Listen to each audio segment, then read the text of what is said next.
seemed to get a spark on that third drive. Eric Saubert's in, you're in, two tight ends. I mean, that seemed to be a nice combination for you guys. How did that go?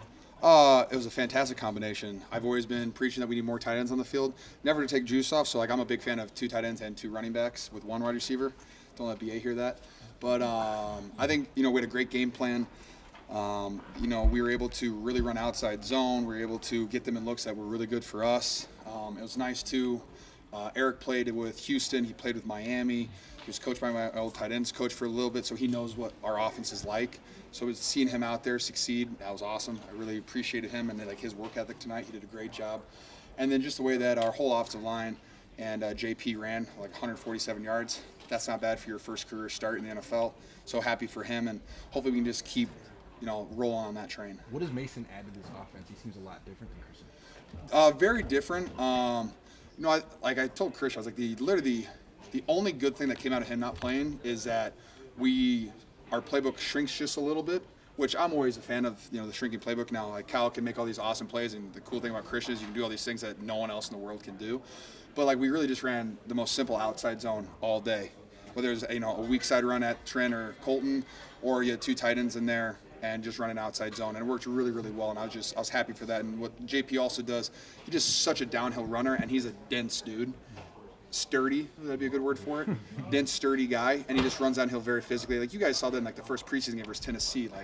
He had 70 yards on 6 carries, and so hopefully he can just keep doing that, and there'll be a very good substitute for Christian, so we don't have to play Christian for 100 snaps a game. When the defense is snuffing out the run the way that they are, yes, does that in an indirect way fuel the way that you guys go out there and block just in a momentum kind of fashion? Yeah, I always want to be on I love 10-play drives. I love that.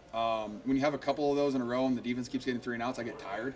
But when the defense gives up 1 or 2 8-play drives, I'm okay with that. But no, it's just our standard is to go out there and be violent and be physical and have running lanes for our running backs. It doesn't matter if it's Christian, doesn't matter if it's JP, doesn't matter if it's Pat or Isaac. Whoever's in the backfield or Debo, whoever it is, we're going to block our tails off for him. And I just think you saw that tonight. What do we have, 180 rushing yards? 181 until we nailed it. So good job, Brandon Allen. Offensive players are pretty. Leading up to with all you guys had leading up with Pearsall, with Brandon, with Trent, but then also with the talk of a Super Bowl hangover. How good does a big win like this over a team that was expected to come out and do more feel? It feels great. Winning is awesome. There's nothing better than winning a football game. Don't tell my wife that. There are other things that are better. But in a football building, winning is the best. Besides that, you know what? All we preached the entire week and a lot of the offseason was just focus on one game at a time. That's all that we can focus on, because if you look down the line at the the lofty goal and expectations, there's distractions and stuff like that. So we're going to focus on one game at a time. We're going to have this one tomorrow. We're going to focus on just getting our bodies right, and then we'll be focused on Minnesota Vikings, and Kyle's going to have a fantastic game plan. Offensive players are pretty dissatisfied with field goals normally, but what it's like to have a guy that can hit from 50, can hit from 30, can hit. Having a consistent special teams, whether it's your punter, your kicker, your long snapper, whatever that is, it takes a lot of pressure off of your offense and off your defense. And so I think our guys played really, really well tonight. Our special teams all played great. Jake Moody, 6 for 6. I love that. Really happy for him. He was really disappointed that Michigan got their tails kicked by Texas. And so for him to go out there and not, have a college hangover from that and go 6 for 6, I loved him for that. Speaking of which, you had a Saturday game that might have not gone in. I don't know what you're talking about. So Brock has not told you anything about that whatsoever? Well, we had a deal on it, and you guys will see that on Thursday.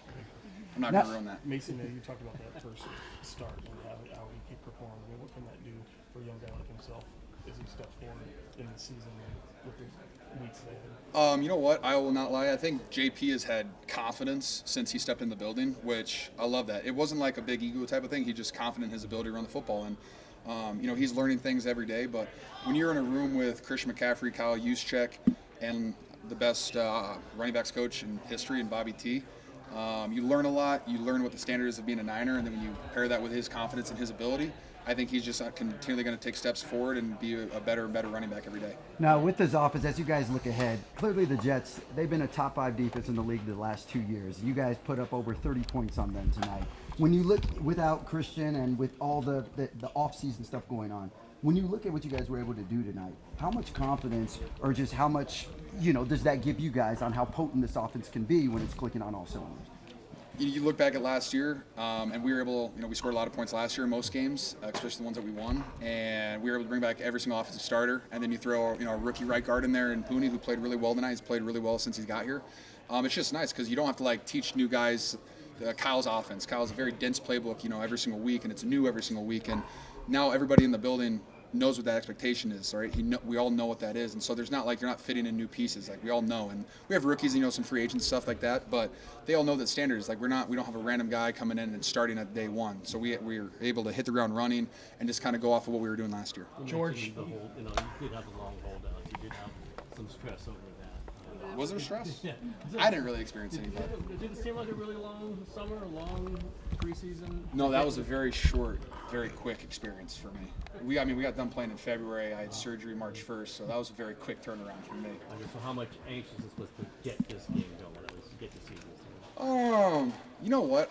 Kyle said it. I don't know if he told you guys this, but when we came in on Monday, we had a good practice on Monday or Tuesday, whatever day that was. And then we came back in on our Thursday practice, and it was a really good practice. And our Friday practice was a really good practice. It was just you could feel the energy in the building. Guys are ready. The guys had the right mindset, and everyone was ready to go. And that's all I cared about. And so that was just very exciting to see, and I think we can just take that momentum on to the next week.